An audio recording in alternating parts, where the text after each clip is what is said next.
Welcome to my education formation channel में आपका स्वागत है दोस्तों। इस अपडेट में लेकर के प्रेजेंट हैं। जैसा कि देखेंगे ईपीएस पेंशनर्स की हो गई जीत, पेंशन मिलेगी। अब कितनी मिलेगी यहाँ पर देखेंगे, सारे फुल अपडेट देने वाले हैं। वीडियो में लगातार बने रहें कि पेंशन की जो है कैलकुलेशंस कैसे कब मिलेगी पेंशन, जो ईपीएस 95 पेंशनर्स को कितनी पेंशन मिलेगी, पेंशन कैलकुलेशन कैसे होते हैं, मिनिमम कितनी पेंशन मिलेगी। तो इस अपडेट में बने रहे क्योंकि वीडियो स्किप नहीं कर, बहुत ही महत्वपूर्ण अपडेट है।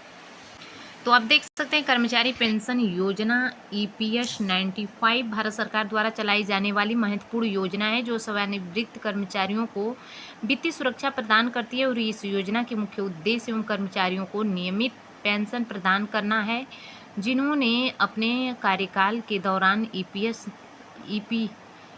में योगदान दिया है। और ईपीएस 95 के तहत कर्मचारियों को एक निश्चित राशि हर महीने पेंशन के रूप में जो है मिलती है। और यह योजना उन लोगों के लिए विशेष रूप से फायदेमंद है जो निजी क्षेत्र में काम करते हैं और जिनकी आय का कोई अन्य स्रोत नहीं होता है। इस वीडियो के माध्यम से हम ईपीएस 95 के तहत मिलने वाली पेंशन की गणना कैसे की जाती है, न्यूनतम पेंशन की कितनी होती हैं और इस योजना से जुड़ी अन्य महत्वपूर्ण आपको जानकारी प्रोवाइड करने वाले हैं।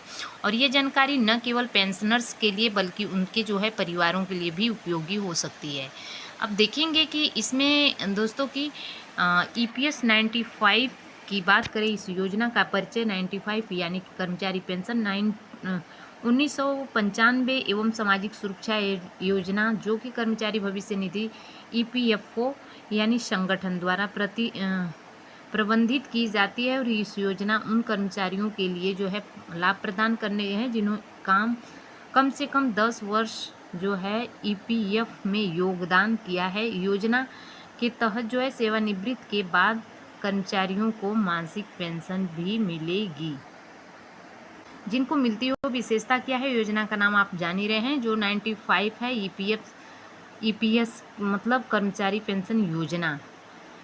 और प्रबंधन क्या है, कर्मचारी भविष्य निधि संगठन ईपीएफओ एंड लाभार्थी ईपीएफ योगदान करता है। पात्रता अवधि न्यूनतम 10 वर्ष सेवा। पेंशनर्स के प्रकार यानी मासिक न्यूनतम पेंशन यानी 1000 प्रति माह। अधिकतम उम्र सीमा 58 वर्ष।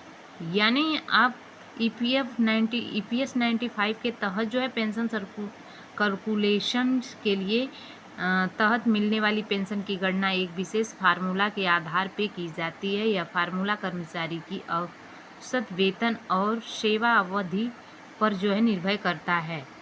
अब इसके तहत हम देख लेंगे, आपको बताना चाहेंगे। आप यहाँ से देख रहे हैं कि पेंशन कैलकुलेशन का जो है फार्मूला, पेंशन की गणना निम्नलिखित फार्मूला द्वारा की जाती है।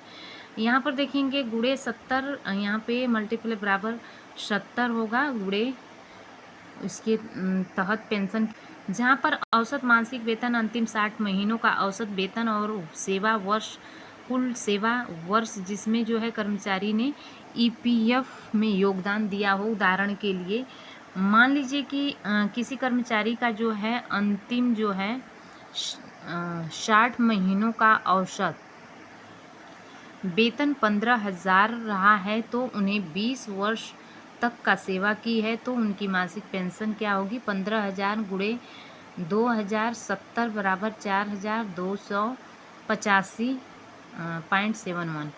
तो इस तरह से रहेगा, इस ढंग से। अब इसका देखेंगे मल्टीप्लाई करेंगे 70 यानी कि यहाँ पर 15,000 गुणे 20 एंड आएगा यहाँ पर बराबर 4,285.71। न्यूनतम और जो है अधिकतम पेंशन की बात करें तो यहाँ पर आप देख सकते हैं स्क्रीन पे ईपीएस 95 के तहत न्यूनतम मासिक पेंशन 1,000 निर्धारित की गई। हालांकि अधिकतम पेंशन की कोई स्पष्ट सीमा नहीं होती है क्योंकि यह कर्मचारी के औसत वेतन और सेवा वर्ष पर निर्भर करती है। तो उम्मीद है कि आप जो है देख सकते हैं इस चीज़ों को। तो करती है पेंशन न्यूनतम पेंशन प्राप्त करने की शर्तें हैं। कर्मचारी ने कम से कम 10 वर्षों का ईपीएफ में नियमित योगदान किया हो। सेवानिवृत्त की उम्र 58 वर्ष होनी चाहिए। ईपीएस 95 योजना के लाभ वित्तीय सुरक्षा एवं जो है योजना सेवानिवृत्ति के बाद नियमित आय सुनिश्चित करती है और सरल प्रक्रिया आवेदन और लाभ प्राप्त करने की प्रक्रिया सरल और पारदर्शी है। पारिवारिक सुरक्षा मृत्यु के बाद परिवार को भी लाभ मिलता है। तो यहाँ पे 95 योजना में सुधार और चुनौतियाँ क्या है। हालांकि EPS 95 योजना के कई कर्मचारी के लिए फ़ायदेमंद साबित हुआ है, लेकिन इसमें कुछ सुधारों की आवश्यकता महसूस की जा रही है और कई बार न्यूनतम पेंशन योजना जो राशि है अपर्याप्त मानी जाती है, खास करके महंगाई दर को देखते हुए। इसके अलावा कुछ लोगों को अधिकतम सीमा बढ़ाने की मांग भी कर रही है।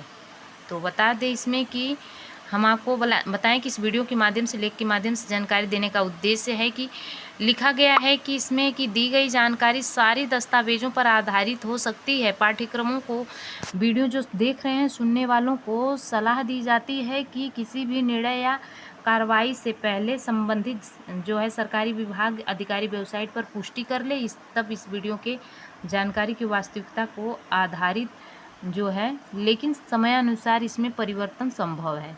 तो इस तरह से हमारे चैनल पर लगातार बने रहने के लिए तहे दिल से शुक्रिया अदा करते हैं। Thanks for watching. God bless you.